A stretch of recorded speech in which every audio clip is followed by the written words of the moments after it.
back to the WCG for the evening session on the first day of the second statewide traffic management test match. Brennan's 11 were bowled out for their second lowest total at the WCG on the stroke of tee. They were rolled for 49 thanks to a spirited Rabi's 11 bowling effort with an excellent day in the field to boot. Rabi's 11 go into this final session on top. It's a positive start to the middle session for Brennan's 11, with Matt White finding the boundary with relative ease. The fight back would be cut short thanks to a brilliant catch from Ryan Schaefer at cover, and Rabi's 11 had their man. Josh Bolling came in and also got off the mark in style, but his innings was short-lived thanks to a brilliant nut from youngster Nathan Hancock, his second wicket for the match. That brought Gavin Merrifield to the crease, and it looked like he was beginning to start another rescue mission for Brennan's 11, racing along to 15. But a rash stroke off opposition captain Rabiel Basha started a mini collapse for Brennan's 11, their final 3 wickets falling for just 4 runs, as it's now Rabi's 11's turn with the stick on what still looks like a great batting track. So it'll be Pat McGregor who will open up the batting once again for Rabi's 11. Made scores of 4 and 6 in that first test match. We'll be looking to improve on those numbers. The first ball of the innings will be Alex Stepien bowling to Pat McGregor. In now over the wicket. Oh, and it's a wild swipe first up from Pat McGregor. Well, that's a bit of a nervous start. Banged in short there from Stepien. If he made contact with that, that'd be on the road. Interesting start to the final session. As Stepien will continue now to McGregor, and that one's a bit more conventional there from McGregor. Lets that one go outside the off stump. It looks like Stepien has picked up a few Ks from his first test bowling effort. Really bending the back this time. So he'll continue now again to McGregor, and he rips right through McGregor in the opening over, and that's the perfect start for Brennan's 11 after being rolled in the opening 2 sessions. Pat McGregor fails once again with the bat, and Rabi's 11 are 1 for none. Nathan Hancock, who bowled beautifully for his side, will bat at 2. Just what the doctor ordered from the Brennan's 11 point of view, a wicket in the first over, which brings the youngster out for a baptism of fire against a fired-up Alex Stepien. So it will be Stepien to Nathan Hancock for his first delivery. It's a good length delivery, which is left outside the off stump from Hancock. Nathan Hancock bowled beautifully for Rabi's 11 in those opening 2 sessions. Now it's his turn to stand up with the stick as Stepien bowls again to him now, and it's a full delivery left outside the off stump. This has been a quite remarkable start to the second test match, given the fact that the first test match was a run fest. To the contrary today, as 9 wickets have already fallen on the opening day. So Stepien in for the final ball of his over. It's a good length delivery outside the off stump, which Hancock leaves alone. Hancock v Hancock. Daniel will come in for his first delivery to his brother. In now, it's a good length delivery, but this one slides down the leg side. This is a cautious start from Nathan, and rightfully so with his side 1 for none in the second over. He's also got a personal duel going on out here against his brother, who will not want him to claim his wicket. Daniel will continue now to his brother. And now it's a shorter delivery on this one, stays low and narrowly misses that leg stump there.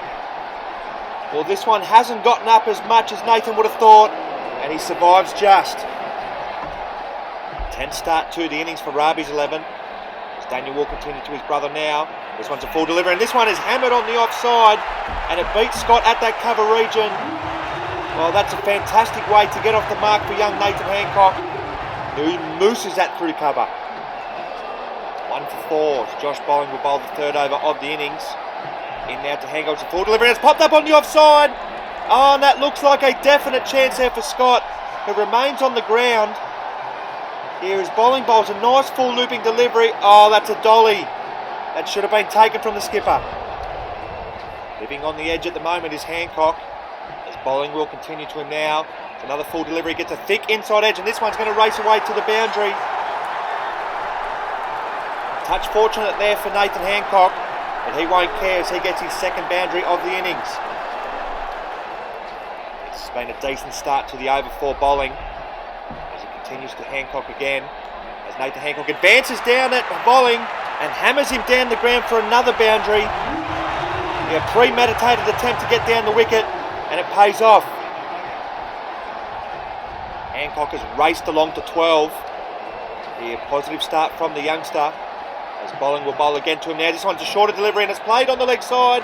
Stepien gets a hand to it, but cannot stop it from going to the boundary. And this has been a fantastic over for Nathan Hancock and Rabi's 11. 12 off it, 1 for 16. Will there be more damage here for Bolling in the over? As he bowls again now to Hancock, and this one pops up on the offside onto the fence. And that's a pretty good way to end a devastating over. Scott will bowl the fourth over of the innings. Rabi's 11, 1 for 16. As he's in now, it's an in-swinging delivery, but his radar's off, and this one swings way down the leg side. Hancock has moved along to 16, his joint highest score at the WCG in a test match. Steadying the ship after that early wicket. As Scott is in again now to Nathan Hancock, and he gets this one away to the boundary. As he moves along to 20, his highest score at the WCG. He's standing up big time for his side today. Rabi's 11, 1 for 20 as Scott will continue to Hancock. In now, it's another in-swinging delivery, and Nathan Hancock deals with that well. So after 4 overs, Rabi's 11 are 1 for 20, trailing Brenner's 11 by 29 runs on the first innings, after rolling them for 49 in the opening 2 sessions. Bit of a hiccup in the opening over. Nathan Hancock has steadied the ship. They appear to have themselves back on track in this second test match. So it'll be Hamid al-Bashir to bowl the 5th over of the innings. In now to short delivery, which Nathan Hancock hits right up in the air. And, this has come back off the roof. And Scott has caught this one hand, and this will be out. Well, we haven't seen this dismissal in a while at the WCG. And Hancock has to go. It's a short delivery from al-Bashir, which Nathan Hancock hits onto the roof and rolls back into the field of play. And Scott takes it one hand to complete the catch. So a quite unfortunate way for young Nathan Hancock to depart. 2 for 20 as it'll be the debutant Tony Ibrahim to make his way to the crease. Has talked himself up in the recent weeks leading up to the test match. So a big passage of the test match coming up now. So it'll be al-Bashir into Ibrahim for his first ball at the WCG. And it's a nervous swipe outside the off stump, which Ibrahim gets nowhere near, and it's a dot ball. So a stroke of luck for Scott and his men with the dismissal of Hancock in quite bizarre fashion. Now has Tony Ibrahim under the pump as he faces al-Bashir again now, and he plays and misses. No, he's got an edge. There's a massive appeal he's been given. Tony Ibrahim dismissed for a duck in his first hit at the WCG. It's a great delivery there from Hamid al-Bashir and a faint tickle through the keeper. 3 for 20. Michael Johnson, the first test hero for Rabi's 11 to make his way out to the crease at number 4. This match has turned on its head in the space of 3 deliveries. Johnson's under the pump. So it'll be Hamid al-Bashir looking for his 3rd wicket in the over. In now to Johnson, who plays that on the leg side to Bolling for no run. So the final ball of what's been a brilliant over from Hamid al-Bashir. In now to full toss, and Johnson dispatches that down the ground for 4. He's off the mark in style. It's an over-pitch delivery to finish what's been a brilliant over from al-Bashir. 3 for 24 as Gavin Merrifield will come into bowl now to Michael Johnson. In now, it's a good length delivery, and Johnson rocks back on the back foot. Plays that to White for no run on the offside. 5 minutes ago, Rabi's 11 was seemingly cruising, but Brennan's 11 have gone bang bang as Merrifield bowl again now to Johnson. Johnson again on the back foot. Plays that to Scott at cover for no run. This is a key period of the test match now. Johnson faces Merrifield again. This one's a full delivery and it's played down the ground and it beats Merrifield. And that's another boundary for Johnson. He started quite positively here. Oh, that was in the air. That ended up being a close call there for Johnson as Merrifield will bowl again to him now, and it's a short delivery on his hip. He just tucks that to the middle basher for no run. 3 for 28 Rabi's 11, trailing Brennan's 11 by 21 runs on the first innings. It's been a fascinating day's cricket so far, and it's getting even better here as that's a shorter delivery there from Merrifield, and Johnson says thank you very much and goes crunch. 6 runs. 3 for 34 as Matt White will now steam into Johnson.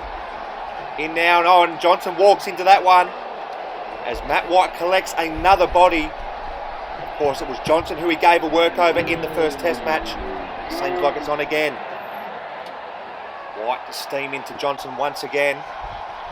In now, it's a good length delivery and Johnson lets it go outside the off stump. He's seen this before, Johnson, so he's probably best placed to deal with it now. Still going to be a big test with White steaming in, with his side only leading by 15 runs. So he's in now again to Johnson, as Johnson chops down late on this and narrowly avoids the auto wiki. It's another quick delivery here from White. Oh, that's actually well played in the end. The final ball of what's been another hostile over from White. In now to Johnson. It's a good length delivery and Johnson leaves well. Sees him off. Mark Pasterfield now to try his luck to Johnson. In now, it's a full delivery on. Johnson gets a bottom edge and only succeeds at dribbling that back towards the auto wiki for no run. I think his eyes lit up there. He's got to be careful. Pasterfield's got a knack of getting the odd wicket. As he's in again now, this one drops short. Oh, but he gets a leading edge and it goes straight to Gavin Merrifield, who takes a simple catch. And that's the 4th wicket down for Rabi's 11. Well, White softened him up and Pasterfield cleans him up. 4 for 35. George Paneros makes his way to the crease in what's been an extraordinary day of cricket. 4 for 35 his side, still trailing by 14 runs. So it's Pasterfield to bowl to Paneros for his first delivery. In now to full delivery and it's played to White at that short cover region for no run. And that ends a successful over there for Pasterfield. Rabi's 11, 4 for 35. So the cycle has finished, which means a new cycle can commence, and that means that Matt White is going to take the pill. And he looks like he's going to give George Paneros a workover. Probably a couple of overs remaining in the day's play. Here, can Paneros survive? As White bowls to him now, it's a short delivery and it's let go outside the off stump for no run. Paneros has shown over the last couple of seasons that he does have a bit of fight in him. His side need him to dig deep and stick this out here. Only about 5 or 6 minutes remaining in the day's play. Scores of 5 and 9 in that first test match. He didn't pick up a wicket, so he'll be looking to contribute to his side's performance. He faces White now again. Oh, but this time he won't contribute to the performance because White goes right through Paneros, and that's the 5th wicket down for Rabi's 11. That's an absolute bullet there from White, and Paneros goes for a duck. It's Rabi El-Bashir, the skipper, who walks out for his side. 5 for 35 with a couple of minutes left in the first day's play. 13 wickets have fallen on this first day's play. Amazing stuff. Their advantage is eroding on this first day after their brilliant bowling performance. And they need their skipper to stop the hemorrhaging. So it's White to Rabi El-Bashir for his first delivery. In now, and that's another quick delivery. But that one slides down the leg side. Well, the first test was well and truly dominated by the bat. This one looks like it's going to be dominated by the ball. 13 wickets have fallen on this opening day, and there might be more. Whereas White will now continue again to Rabi El-Bashir. In now, and that's a massive appeal. It's gone over the fence, and the umpire says there was no bat involved. Yeah, we'll see on the replay. No, that's gone straight off the leg. Not out. Close call there for Rabi's 11 skipper. White will continue again to him now. Oh, and that's a good short ball, quick short ball, which El-Bashir ducks under quite comfortably in fairness. But the final ball of what will probably be the penultimate over. We'll probably get one more in after this. Oh, it's a false start there from White. El-Bashir does have a tendency to keep his eyes down quite late, and that's why White's pulled himself up. So the final ball of the over. In now to El-Bashir, and El-Bashir wears this one on the body, but he survives. So the final over of the day will be brother v brother, as El-Bashir bowls now to Rabi El-Bashir, and it's a full delivery, and he just plays that to Scott on the onside for no run. And Scott knows that the El-Bashir brothers have a bit of an ego. It's a good choice for the last over. Can Rabi restrain himself as he faces his brother now? It's another shorter delivery. Oh, and this one And he's going to go for a single as well, and he narrowly gets there in the end. Well, this one is almost a mimic of his first test dismissal to his brother. It's another short delivery. It's a horrible stroke, and this one hits him on the head, and he scrambles through for a single. Oh, this day's been action-packed. So the final delivery of the opening day's play. VL Basher in now to full delivery, and he gets a thick outside edge onto the fence. And that ends an absorbing day of cricket. So an amazing 13 wickets fell on that opening day's play. Rabi's 11 finished the day at 5 for 37, still trailing Brennan's 11 by 12 runs on the first innings. Their captain will resume at the crease tomorrow morning in a pivotal opening session.